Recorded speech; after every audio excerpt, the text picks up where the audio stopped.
कर्नाटक विश्वविद्यालय धारवाड़ के अधीनस्थ कॉलेज नेहरू महाविद्यालय हुबली के हिंदी विभाग से मैं डॉक्टर सलीम बांदा आज बीए 6 सेमेस्टर ऑप्शनल के पाठ्यक्रम के अंतर्गत हिंदी भाषा का इतिहास में से हिंदी शब्द भंडार विषय को प्रस्तुत कर रहा हूँ। हिंदी शब्द भंडार शब्द और पद, सबसे पहले शब्द और पद में दो अंतर है। शब्द किसे कहते हैं और पद किसे कहते हैं। रूप और पद दोनों समानार्थी हैं। वस्तुतः मूल या प्रतिपादिक शब्द एवं धातुओं में व्याकरणिक प्रत्ययों में संयोग से अनेक रूप बनते हैं जो वाक्य में प्रयुक्त होने पर पद कहलाते हैं। उच्चारण की दृष्टि से भाषा की लघुतम इकाई ध्वनि है और सार्थक दृष्टि से शब्द। ध्वनि सार्थक हो ही यह आवश्यक नहीं है, जैसे कि अ क च ट त प।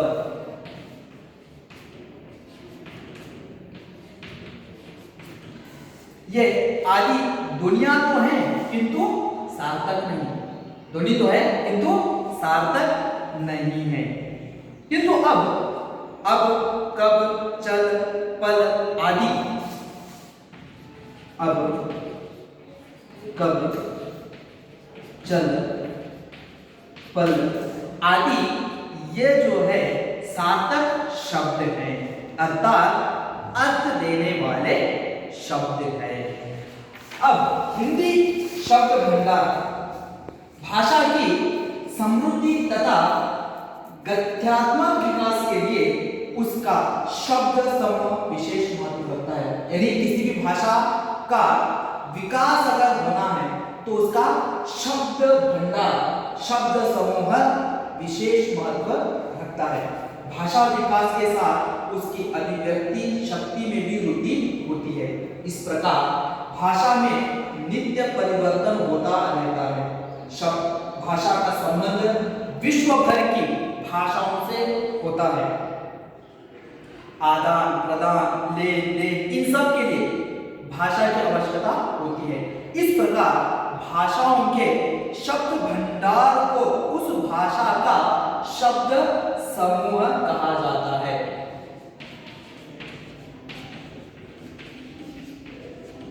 भाषा के शब्द भंडार को भाषा का समूह कहा जाता है।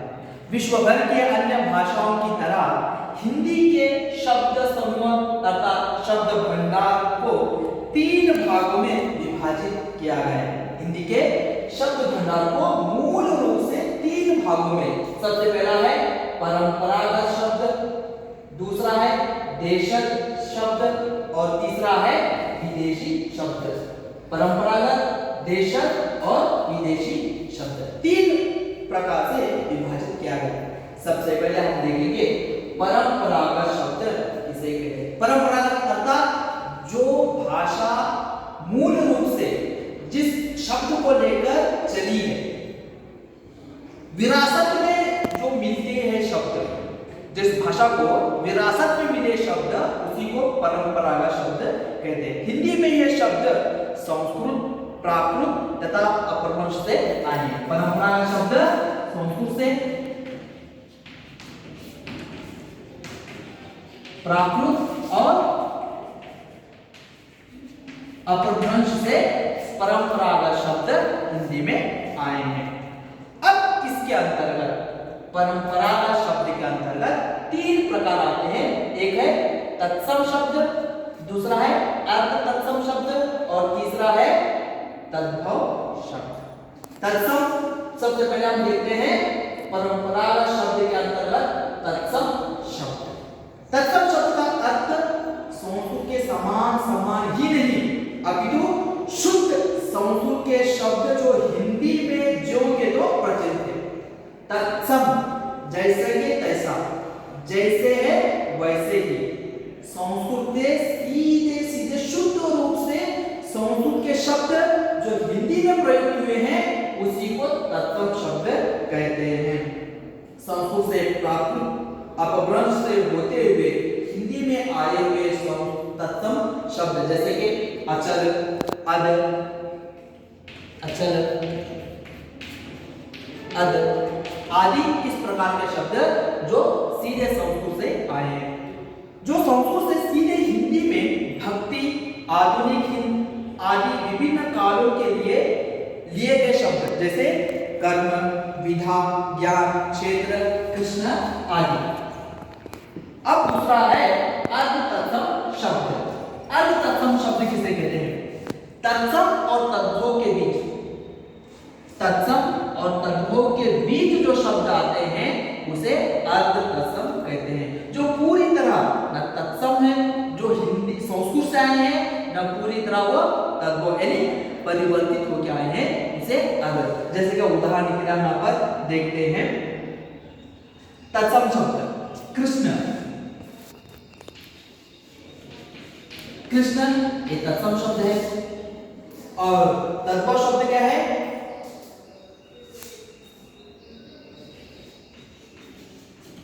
कहां, ये तद्भव शब्द है।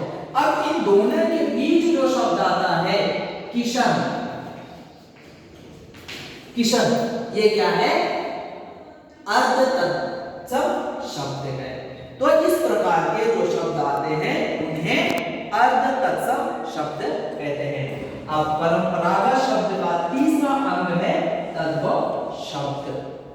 तद्भव शब्द का अर्थ संस्कृत से उत्पन्न या विकसित शब्द है। अनेक कारणों से संस्कृत, प्राकृत आदि की ध्वनियां घिस पिट कर हिंदी तक आते आते परिवर्तित हो गई।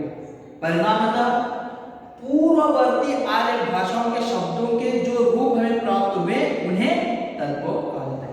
तत्सम से घिसे पिटे अर्ध तत्सम होते होते तद्भव जो शब्द परिवर्तित होते हुए आए हैं उन्हें तद्भव पूर्ण रूप से परिवर्तित शब्द कहते हैं। जैसे कि तद्भव शब्द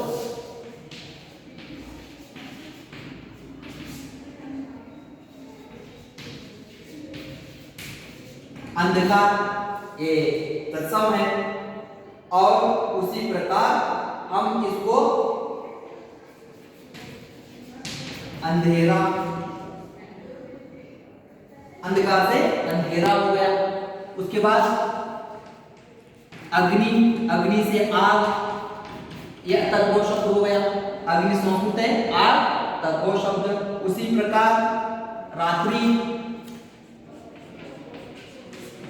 रात, ये तद्भव शब्द।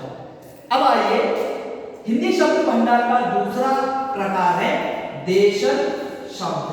देशज जो देश में, जो भारत देश के शब्द है, जो हिंदी के मूल शब्द है उसको कहते हैं। देशी शब्द का अर्थ है अपने देश में उत्पन्न जो शब्द, न विदेश है, न तत्सम है और न तद्भव है। जो अपने देश में उत्पन्न, न वो संस्कृत से है, न वो तद्भव है, जो मूल रूप से अपने देशी शब्द है उसे देशज अथवा देशी शब्द कहते हैं। एक मूल प्रकार से दो रूप है, एक है द्रविड़ भाषा, दूसरा है अपनी गठन। द्रविड़ भाषा जो अनार्य भाषा है, द्रविड़ भाषाओं से अपनाए गए। और दूसरा है अपनी गठन। अपनी गठन मतलब जो लोगों ने ध्वनियों को नकद में, जो लोग ध्वनियों की नकल करके जो गढ़े गए शब्द वो है, इसमें आता है द्रविड़ भाषा से उधर, ओसारा, कच्छा, कटोरा, कुटी आदि। और अपने गठन में शब्द आते हैं अंडबंड, उठपटांग, किलकारी, भापू आदि। तो इस प्रकार देशज शब्द में अनेक प्रकार के शब्द इस प्रकार आते हैं। यहाँ पर देशज शब्द के लिए डॉक्टर श्याम सुंदर दास तथा भोलाराम तिवारी ने इसे अज्ञात व्युत्पत्ति कहा है। अतः देशज शब्द अज्ञात उत्पत्ति डॉक्टर श्याम सुंदर दास ने कहा है। अब हिंदी शब्द भंडार का तीसरी प्रकार है विदेशी शब्द।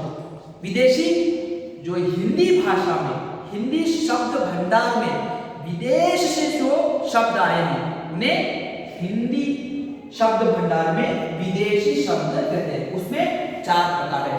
एक है तुर्की से, आए, अरबी से हिंदी भाषा में आए, फ्रांसीसी से हिंदी में आए और चौथा है अंग्रेजी से हिंदी में। अब तुर्की से जो है कौन से तुर्किस्तान विशेषतः पूर्वी प्रदेश से भी भारत का संबंध प्राचीन है। यह संबंध धर्म, व्यापार तथा राजनीति आदि स्तरों पर था। तो तुर्की बादशाहों के राज्य स्थापना के कारण हिंदी में तुर्की से बहुत शब्द आए हैं जो ईसा सन 100 से पहले। बात डॉक्टर चटर्जी, डॉक्टर वर्मा तुर्की शब्दों का प्रायः फारसी माध्यम से आया मानते हैं, किंतु डॉक्टर भोलाराम तिवारी जी तुर्की से आया मानते हैं। हिंदी में तुर्की शब्द कितने हैं इस संदर्भ में मतभेद है। कितने शब्द हैं हमें स्पष्ट रूप से तुर्की भाषा से हिंदी में कितने शब्द हैं ये कह नहीं सकते।